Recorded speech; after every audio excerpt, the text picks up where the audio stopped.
one of my favorite comics years ago. There was a web comic. It's not out there anymore. And I keep asking the author, like, can I just buy the rights to these and publish them because they're so great? But it was like 1 FTE was the name of the comic. And he had one where this person boss goes in and talks to Big Boss. And they said, hey, I've done this generational needs analysis of my workforce. And I know exactly what all they need from me. And Big Boss says, you have 3 people on your team. Why don't you just go ask them what they need from you? And so to your point here a minute ago, coming back to that relationship thing, I would have loved for the data personally to say, hey, you know what? Relationship doesn't matter. Understanding doesn't matter at all. Just go and focus on the tasks. Great. You're golden. Do the things. Because that's the way that I'm wired.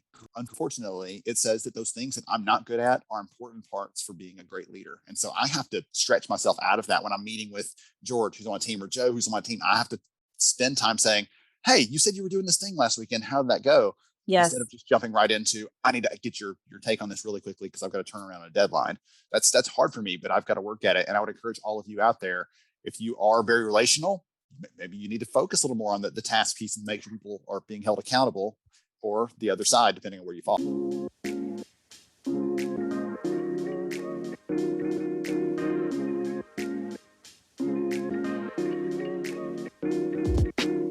Welcome to Manager, a podcast about the experiences of people leaders and how we can enable them to lead engaged, healthy, and high-performing teams.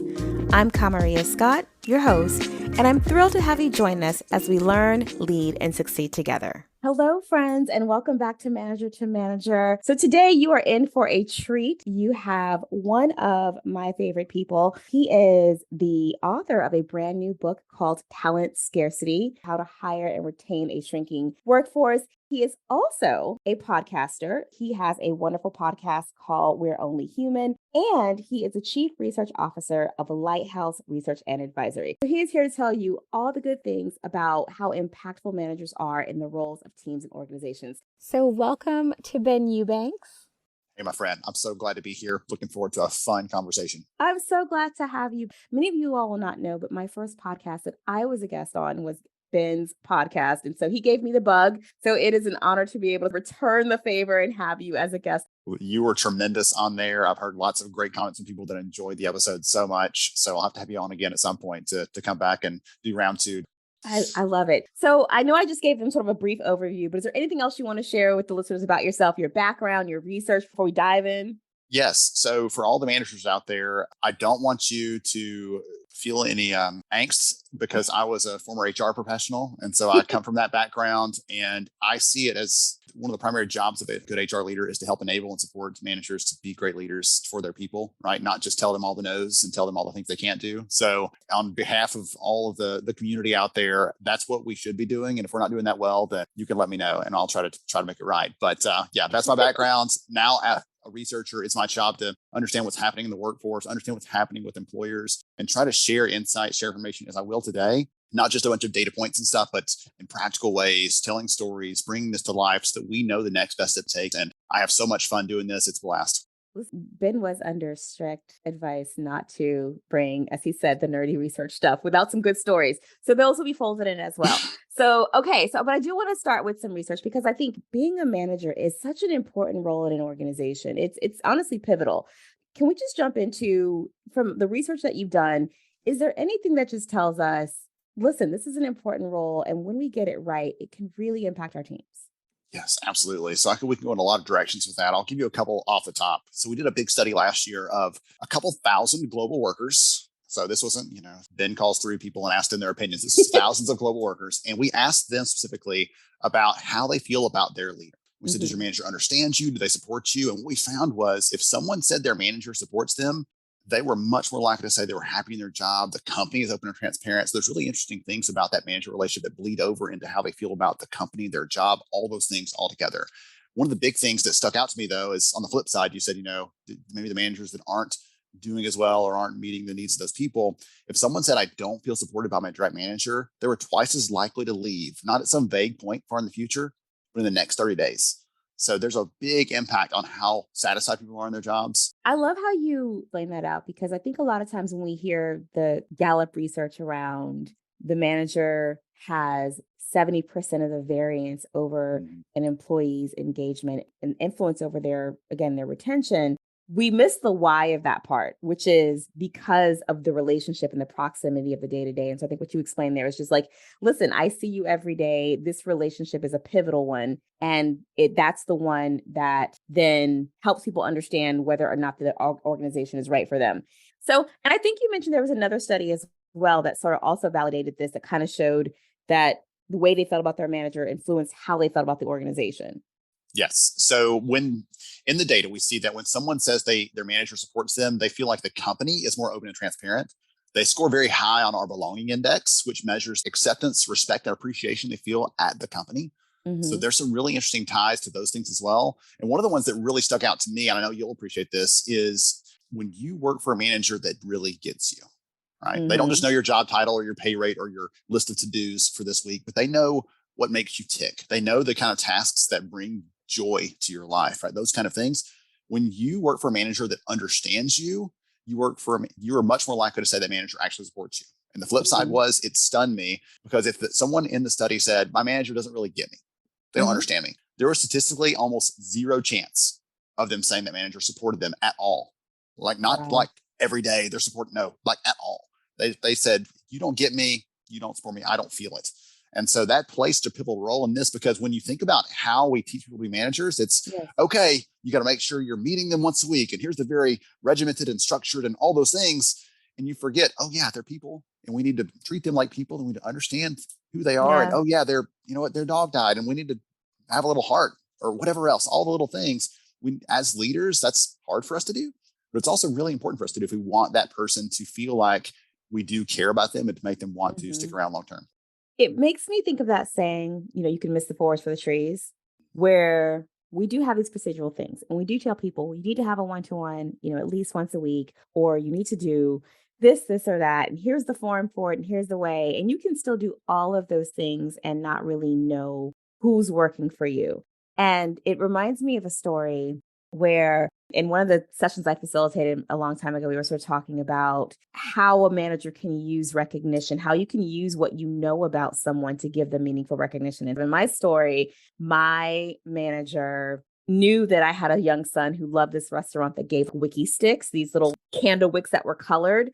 And we had worked on this project for forever. And at the end of it, she was like, I know you've been working really hard on this project. So here's a gift card to the restaurant. And I hope it gives you some time back with your son. And I was so touched. So I'm telling this story in class, and one of my manager goes, I would never ask about someone's personal life.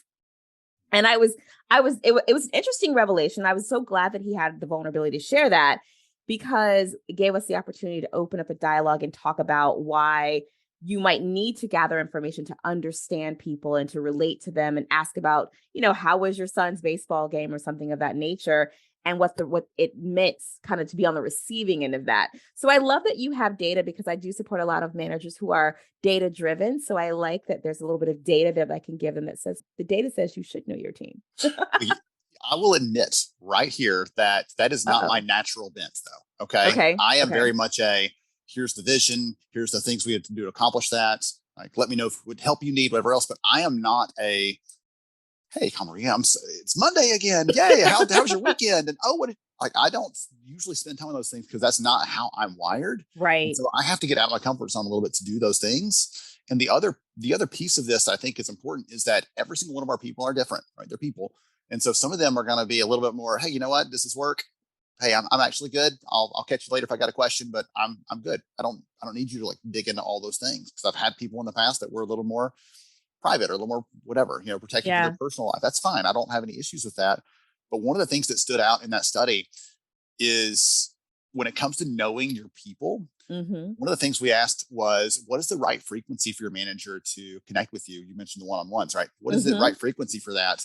And it's so funny because I talk to leaders like, I need to know the exact number. It's Right. 2.7 per month or whatever it is. We want it like a formula, and it's more art than science. Actually, what we find in the Yes. data is it depends on what that person expects. So we asked them, what do you want? And then what does your manager do? And we looked at how that affected their satisfaction. And if someone said, I really want it on a weekly or monthly basis, but I'm getting it, quarterly or once a year, satisfaction was down in the dumps. But if they said, I really want that to happen on a monthly or quarterly basis, and it happened on that frequency, they're much more likely to say that they feel supported by that leader. So those sort of things, you got to know your people. Some of them are like, I need to know, that maybe they're 20, 25 years old. They just got out of school and they don't know what the heck they're doing. They may need to know a couple times a week. You're on target, you're off target. Yes. Here's the things you need to fix. Someone who's been doing this for 20 years, check with them when they need that, or whatever the frequency preference is. That's the real thing that we found in that, though. It's not about like it's not about the spacing of that time. It's about the sync with their personal preferences. That's really insightful. And I like how you mentioned that, because I think the translation to that is there is no one size fits all. And even when we are training managers and we're trying to help them kind of build habit or routine around what we're doing, as a rule of thumb, we tell them once a week. But what you're saying is, first, you need to ask people what they need from you, what their expectation is, figure that out, have that conversation, and then meet that. So somebody might say to you, listen, I need to see you once a week when I have questions, or I need to see you a couple times, or actually, we don't even need to have anything scheduled. I might just need you to be available when I ping you and say, hey, I have a question. But meeting that expectation, that's the situational leadership of it all, is the part that makes a difference between almost like a good manager and a great manager. I think so. I really think so. And there's probably a bit of untraining to do, depending on the last experience that person had with a manager. We had a group of employees years ago that we had won this contract. Immediately overnight, these 40 new employees came to work for our company. And if I'm being completely honest, we probably wouldn't have hired many of them if they'd gone through our hiring process, because we were really careful about the kind of people we picked. So like, well, we have them now, so let's really treat them well, try to get them folded into who we are, how we work, those kind of things. And when I went and met with these people, there was like mistrust, there was skepticism. They're like waiting for me to turn around and stab them in the back, was kind of the sense that I got from talking to these people, because the last leadership they had was, let's cut everything to the bone. You're getting no increases, no bonus, you get nothing from us. You be glad you have a job, was kind of the way they had treated them. And so I had to work to undo all of that feeling they had with, okay, this isn't just a one time, I'm here to trick you and make you like us, and then we're going to, get you later. They realized over time that was a different, we were going to treat them differently. We had a different kind of culture and the values we had as a company, but it wasn't an overnight thing. And it took time to disconnect them from how they felt about their previous leaders, because they expected, right? We're wired to guard ourselves and protect ourselves. And once we had gotten over that, we really got the best out of each of those people to bring it back to the conversation we were already having. The theme that I hear in what you're saying is the most important part of managing people is the relationship part. I mean, there are results. We're responsible for results too. We're responsible for whatever WGD thing we're supposed to build for the organization. But a large part of the team's success is how we make them feel about their relationship to us as leaders, and then how we make them feel about their relationship to the organization. And we all have different approaches to it. So if I might be the manager, to your point, that goes in and says, tell me about your weekend, and yay, it's Monday. But you might be the manager who says, I want to make sure that you have the best work experience. And so tell me how I can do that. And both of those are okay. So I'm wondering if you can talk a little bit about anything that you've seen that talks about how a manager might leverage their individual strengths to build those relationships that are needed for people to feel connected. First thing probably in that is just being aware of your style. You and I talk about this because you and I know our styles a little bit. We've long enough to know if someone out there is listening to this and you're like, I'm not sure which one of those I am. Take a little bit of time to self-reflect a bit, because that knowing who you are and where you are can help you figure out how to adapt that.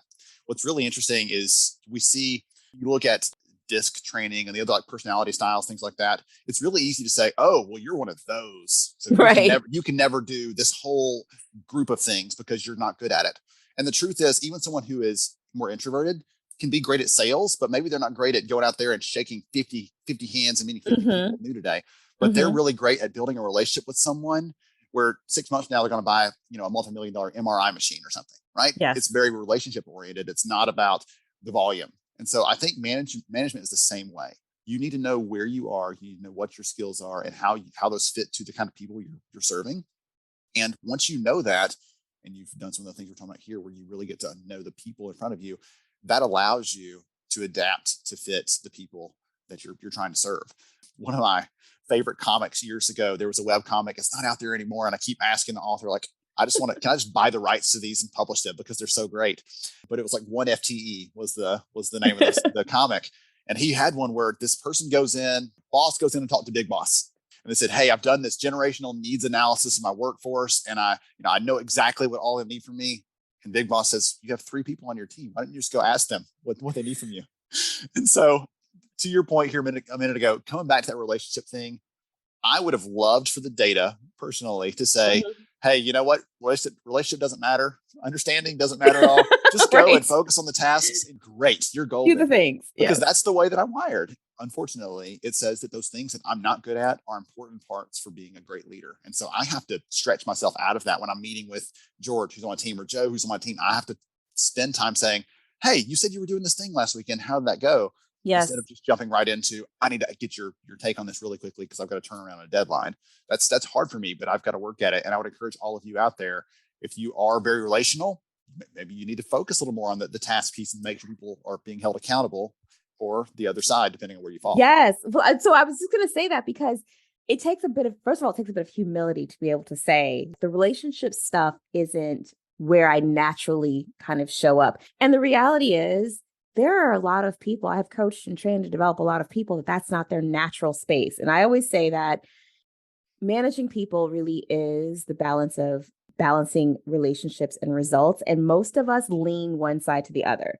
And that's a result of our natural strengths and what we bring to the world. So it's not good or bad that you come out of a different corner, as much as it's an awareness that says, maybe I do have to put a little bit more of concerted effort to bring myself toward the middle. And I personally am more relationships than results. I am the person who you should never give me your project plan. Just gonna be honest. But I am gonna see how those kids were doing. And so I know that's a place where I have to grow and I have to kind of stay on top of that as well. And so I think the vulnerability to be able to say, none of us comes to leading people perfectly. I think it was you who even said, we all start off terribly, actually. And then we have to grow into being better people leaders. And part of that is that assessment to say, okay, where am I already strong? What am I bringing to this role? And then what might else I need to either shore up, maybe I develop, or find somebody else that has that skill that can balance me out and can help me in that way. There was a great book I read years ago called The Myth of Fit. Yes. And there's this myth that, you bring someone into a new management role and they either fit or they don't. And the whole premise of that book is the whole idea that they fit or they don't is a myth, right? It's work. Anyone out there who stepped into a leadership role, wow, they didn't tell me a lot of things. And even when they did tell me things, they didn't tell me the important things. I didn't know all the, the critical pieces of this. And so I'm completely with you on that. That really is a challenge that we have as we're transitioning people into leadership roles and helping them develop over time. Is we've got to help them with those pieces of it. And it's sometimes hard to do that. Honestly, it's difficult to make that happen. That's why I love telling the stories about how I completely screwed stuff up sometimes and things like that, because it helps to say, we all know that we were not, no one is born and the doctor goes, oh, it's a leader, right? That doesn't happen. That doesn't happen. We have to develop that over time. We have to build those skills. And one of the things you and I were talking about before we started recording even was years ago, Yahoo had this experiment where someone could kind of try before you buy as a manager. If someone was an individual contributor who was doing a great job and they're like, I'm curious about that manager thing, they could try it for a period of time. They could have go through interviews. They could give feedback to some teammates. Like they could do a couple of those things like training wheels for managers. Yes. And then after a period of time, they could say, that was great. I love it. I'm all in. I want to find a leadership role, or not what I expected. Mm-hmm. Can I step back to my individual contributor position? And there was no weirdness. There was no strange sort of feelings towards that person. For most of us who work in a company, though, where if you make that commitment, you've got to stay in that job and there's you either win or you leave. Yes. You leave the company. And that's tough. And when we bring people in, it's hard, even though we do try to give them a realistic job preview, which kudos to Yahoo for trying to do that, because there are so many things that you just don't realize until you're in the role. And then it is very eye-opening. So I think giving people the opportunity to try it and to self-select out is really important, because this, like I always say, managing people is a full contact sport. You are in the game. And for people to have the opportunity to say, actually, I would rather focus on my own work, my own projects. Maybe I'll lead a project, maybe I'll volunteer, maybe I'll do other things. But the reality is that, managing of the 1980s is gone. None of us is sitting in a corner office, looking through the glass at people who are working in cubicles. Mhm. We are working too. This is my job plus that job. So I think people do have to have the opportunity to say, maybe this isn't for me. And maybe I would rather do something else. And I think we have fewer people who then get into the role and feel like it's not a good fit for them and don't have the ability to get out of it once they realize that it's something they want to do. That reminds me, years ago, I travel a good bit for work, right? I speak at conferences and everything else. And my wife, man, you're going to this place, you're going to that place. Like, that sounds, hey, travel is glamorous for people that don't do it. When you're traveling for Yeah. business, you're like, I'm sitting in an airport and get the flight delayed again. It's 10:30 at night. I just want to be in a bed somewhere, right? It's not really that glamorous. And I think management may be the same. So as you're saying here, people who are outside looking in, like, oh, well, you get to make all the decisions and you get this control and what? It's glamorous until you get in. You're like, oh wow, I Yeah. have to sludge through a bunch of stuff to get to some of these other things I get to do that may be more enjoyable. And so that's not to say it's not a important and worthy type of work, but it's not always glamorous and joyful and something that Yeah. you wake up in the morning like, I can't wait to go and be a manager today. And yet someone's got to do it. No, Someone's got someone's to do got to it. do it. It's a big responsibility. And you also, at the same time, have this opportunity to impact people and influence people, as we've talked about through the whole conversation today, in ways that a lot of other people never could. But you Yeah. have that opportunity to influence them. Where when I think back 10 years ago, if I was listing the most important people in my life, the manager that I had at that time would be in the top 5 people, most important people in my entire life. And it's funny because I was going to ask you, like, what makes it worth it? So if you think about an experience that makes it worth it, has there been like any moment where you were interacting or something happened and you were like, this is why I do this? Mm, goodness. You know, I don't think I'm that great of a leader to have had. Oh, I see, probably have had some moments where I'm like, that was really cool. I'm glad that worked out that way. I I'm have gonna seen some other people that do it really well and watch them live it out. And they're the ones that I'm like, I want to be you one day when I grow up, because that is really. incredible. Yes. Oh, see, and I'll tell you, I'll tell you, and I don't always think it's the grand moments, right? Because I think when we talk about manager versus leader, I always feel like they're one and the same. Like a manager can be a great leader, and sometimes the things that you do aren't always these, large scale. You've moved an organization as much as as much as it's you've helped change the trajectory of someone's life. And I'll tell you, there's someone on my team who was on one of my teams, and I could clearly see she was in the wrong role. I could see the skills that she had were not a fit for what we had her doing. And I would just talk to her and I would be like, one day I'm going to see you developing, leading, organizing a large conference. I don't know that this thing that we have you doing is the right thing, because I could see that she had this gift for making an experience come to life. And so I would just kind of plant that seed in her. And then, I left the organization first and then she left the organization, but she pinged me and she let me know that she moved into a role that was more event management than what she was doing. And that was it for me, knowing that I kind of had helped plant that seed in her, that I see in you this talent that you should be nurturing, this natural gift. And then to see her go ahead and realize that and start to grow in that direction, I was like, that's why I do this. I do this because I know that I do know I have the potential to help people be the best they can be. And I think that's the magic of a good manager. The power of a good manager is someone who can look at their team and say they have so much potential and they can't be in their current role. I'm not saying you should tell people to change jobs, but but you can bring out the best in people and have them do some of the greatest work that they're proud of. When you have that gift or you are in the position to be able to do that, it's such a special thing. I completely agree with that. Now, as you're talking through this, I'm like, okay, maybe I have had some examples of See? that maybe I have. Okay. The very first person I ever hired on my team, I participated in a lot of interviews and everything else as an HR leader, but the first person I brought onto my team ever, I brought her on because she had a certain background that made me think she was going to be a fit for the work that we were doing, even though she had never worked in HR. She was not even she was getting a degree in accounting. Right? She was not even going for this. And in spite of that, I said, think this is a good, safe bet for us to take, and ended up working out incredibly well. She was a wonderful performer as a college student, right? She's learning the ropes of work, and at the same time getting a chance to, whatever crazy stuff comes out of my head, she's trying to make sense of all that. And it was so much fun for me to spend time with her and say, hey, what do you see yourself doing once you get into the real workplace? This is your college job. When you get your real job, what are you going to do? And then finding ways to say, hey, hi, accounting team, she's got 5 hours this week.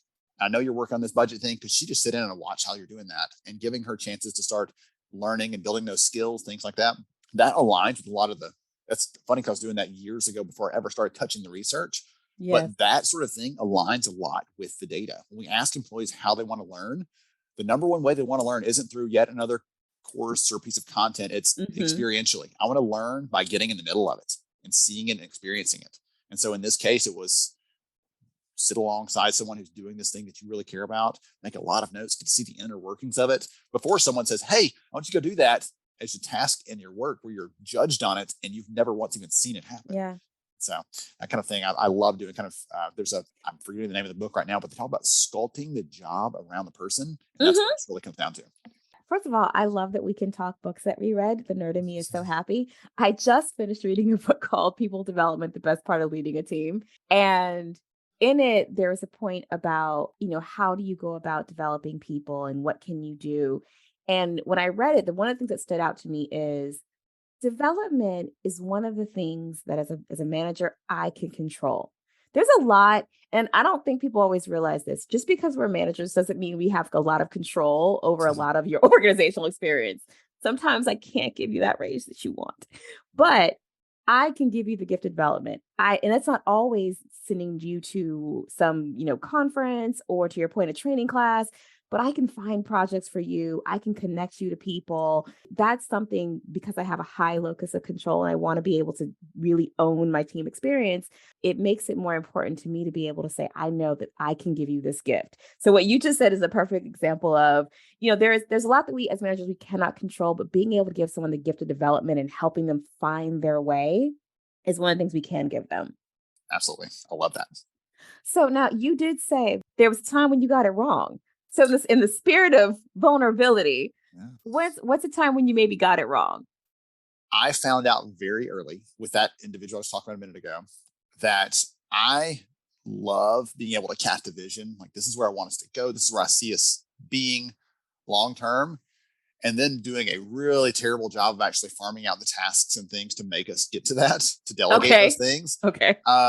So in that case, like, she was always like, hey, what else can I do? What else can I do? And I don't know if it was because I didn't know what to give up, or I really liked having, the work. I enjoyed the work I was doing, but I knew I couldn't do all of that and do some of the other planning, some of the other strategic stuff we needed to get accomplished. And so it was really hard for me to delegate. And even now, that is the thing that I struggle with is, what can I give away? And I know I want to do that, but it doesn't matter. And they may do it differently, and I've got to be okay. And being able to hand some of those things off so that I can focus on other things has always been a challenge for me, and it probably always will be. Right? And that's just one of the things. I like things done the way that I like them done. And I've got to be careful not to check in 84 times and be the micromanager.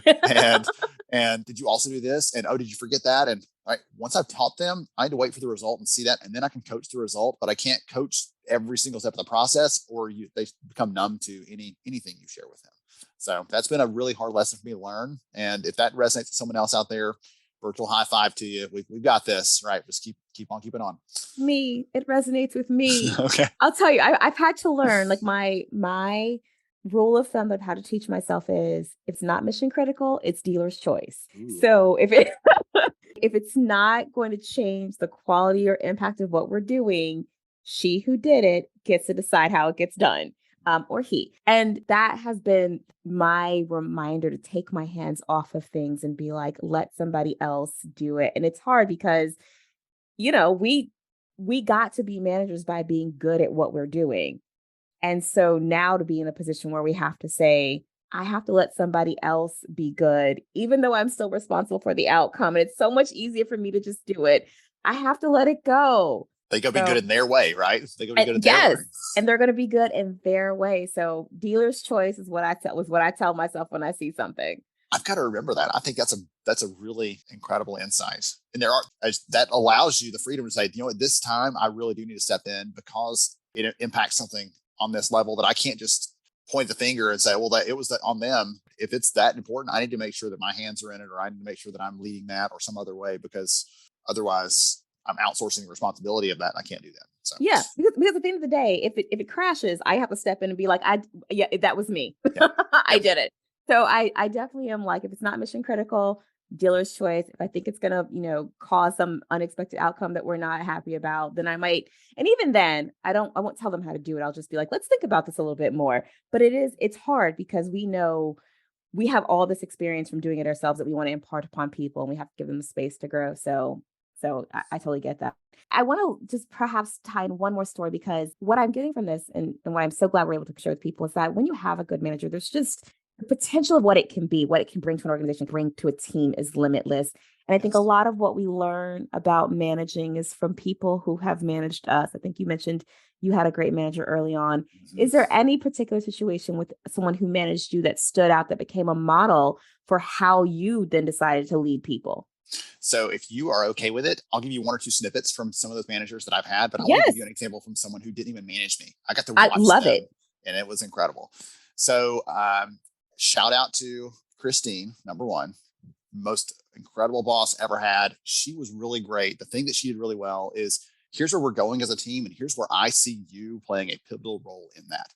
And she helped me to understand that piece of it. She was way better than me at delegating, and she was way better than me. It was like a superpower at knowing what was going on. I mean, she could look at someone and say, "Hey, that person needs you to go and talk to them for a little bit today." Like, I'd look at them like, what do you mean? What signal do they give you? Was there a secret hand code or something? She's like, nope, something's off with him. I don't know what it is. Go close the door, have a conversation with them. And there would be something there every time. So she was amazing at those things. I still have no idea where that like sixth sense came from, but she was so good at that kind of stuff as a leader. All right. I worked for someone who was a literal war hero. Okay. He was a Wow. veteran. He was an incredible leader, service disabled veteran. And one of the things that I learned from him that I have carried with me to this day, lots of them, but one of the key things about leading a team is, I've got your back no matter what happens. If I put you in this role and if I'm supporting you, I support you all the way to the wall. If you do something, in his case, it was like, if you do something where I have to lose that trust because you've done something that you know is outside the bounds, like, that's it, that's done. But until that moment, anything, I will go to bat for you. I will back you up 100%. And you can always count on me when you're in trouble. And that was really special, because there were times where I made a decision that was a little borderline, and Right. I could look to him and he'd say, "Hey, I trust you." And that's so powerful to have a leader that looks at you and says that and really means it, not just like, "I trust you," but in case it goes bad and then you're out, So that was really powerful for me. So the very first HR job I ever had, I was working for a organization, nonprofit, that provided direct care for the developmentally disabled. Okay. So we had about 650 employees. Turnover was about 50 to 60% a year. It Wow. was ridiculous, just constant treadmill. And as the new person on the HR team, guess whose job it was to process all the new hires and all the terminations? So it was this just constant flood of paperwork. And sometimes you get the same person's paperwork to hire them and fire them the same day. Okay. So it was Wow. just this wild. So I started looking at, I said, we've got all this information. None of it's actually digitized. So I started going through and building this spreadsheet to say, when people are quitting, why are they quitting? How long have they been here? Who's their leader? Trying to understand if there are any interesting things we could do. Because when I got there, and even a year later, that 50% turnover number just was, everybody knew it, but no one knew what to do about it. Mm. And so when I started looking at it, I said, hey, look, here's some interesting trends in this. And there's something going on, because in this one district where the most challenging patients are that we're serving, these clients that have the most difficult life circumstances, that turnover is about 20%. And other places in the business, it's like 70, 80%. What's going on over here? So I went and spent time over there, and the leader there, his name was Antoine. And Antoine was just incredible. And so I was like, I'm going to watch what he's doing, try to copy paste some of his ideas and things into other areas of the business, because this could serve us really well. And the first thing that I saw, he had a new person coming on. This person's making $7.50 an hour. about to go to do direct care for someone who has a lot of difficulties. It's a very strenuous, stressful job. And he greets this person like they are the most important person in the building. I'm so glad you're here. I've been really excited for you to start with us. We have some amazing plans to develop you and grow your skills. And I can't wait to see how you succeed here. Just remember, I'm here for you. If you need anything, my door's open, but also like emotionally, I'm open. If you need something, just let me know. It is my job to make sure that you're taken care of so you can do your best work here. I can't wait to see you succeed. And I'm listening to him talk to this person like that. I'm getting chills right now. As I'm listening to him talk to this person, I'm thinking, I'm going to quit my job and go work for Antoine doing this other stuff because he cared so much. And again, that's maybe I put an extra emphasis on it because I don't have that same bent towards really seeing the person and caring and being emotionally tethered to people. That's not my focus as a leader. Mine's more on the tasks and the guidance and the vision. But hearing him talk to that person reminded me that it doesn't matter how important, right? How much you get paid, like all those kind of things we get caught up in. But a great manager cares about everyone as people. And I learned that from Antoine. That is beautiful. I mean, that's an important life lesson. And hearing you talk about it so passionately, I will say, I still think that we bring our strengths to every situation. And the fact that you're so moved about it, I don't know, tells me that you might care about people. I care. There might be some emotion in there somewhere. Okay. If you've got 2 minutes, I'll tell you my funny story about why people are so important. And it's like my penance lesson. I got 2 minutes. We have 2 minutes. Yeah. Okay. So this is my reminder of why people matter so much. Yes. Okay? Because I get caught up in this stuff. So a couple of years ago, we were headed to the hospital. My wife was about to have a baby. I'm freaking out. Okay. Driving 900 miles an hour to get to the hospital and get us there safely. Yes. They get in, they get her all set up, and they strap this thing to her stomach called a tocometer that's measuring the strength of her contractions. We've already admitted in the conversation today, I'm the data nerd in the group. So I'm over here watching the little readout on the screen, like the little waves and graphs and stuff. And I'm just fascinated. And behind me, I hear my wonderful wife say, "Ooh, that was a tough one." I said, "Well, actually on the screen, it didn't look that big. It was kind of like a," okay. She couldn't get up at the moment to kill me, but she may have wanted to. And I tell that story because it's so easy for me to get caught up in the data and the numbers. Sure. You've heard that today. But behind every single data point is a person, right? Is their dreams, their family, their life, their goals and career. Like all those things are wrapped up into any specific data point. We're looking at those things. And it's my reminder. I tell that story on myself to remind myself, I can't just get caught up in that and forget that all the people are behind it, because otherwise I'll never be as effective as I need to be as a leader.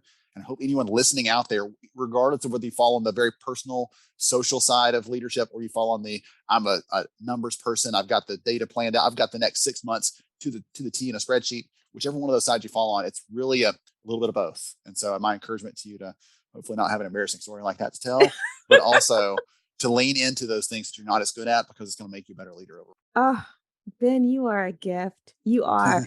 I think anybody would be just lucky to have you as their leader and manager. So I truly believe that. And for those of you who are listening, this has been a wonderful episode. I hope that you took away from this the influence you can have over someone's life as their manager, and why it's so important for those of us in the role to just honor what it is and to know that it's okay to be vulnerable.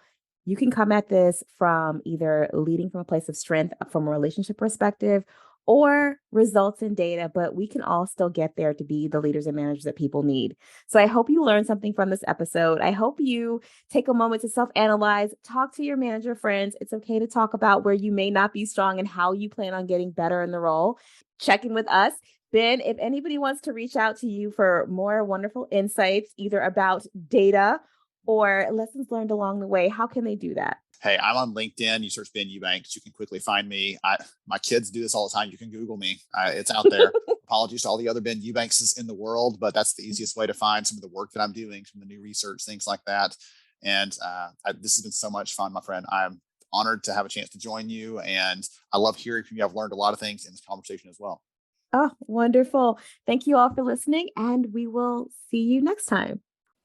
I hope you enjoyed the episode and learned just as much as I did. If so, I encourage you to share it with a manager in your community. And if you also happen to be in the HR community, I wanted to share that Ben has an event coming up called HR Summer School that aims to educate, connect, and inspire those of us who do this work. It's going to be a wonderful event and it's free of charge. You can find the registration link in the show notes along with Ben's book and the link to his podcast. So there's lots to get from this episode. It's like the gift that keeps on giving. Again, I hope you enjoyed it, and we'll see you again next time on Manager to Manager.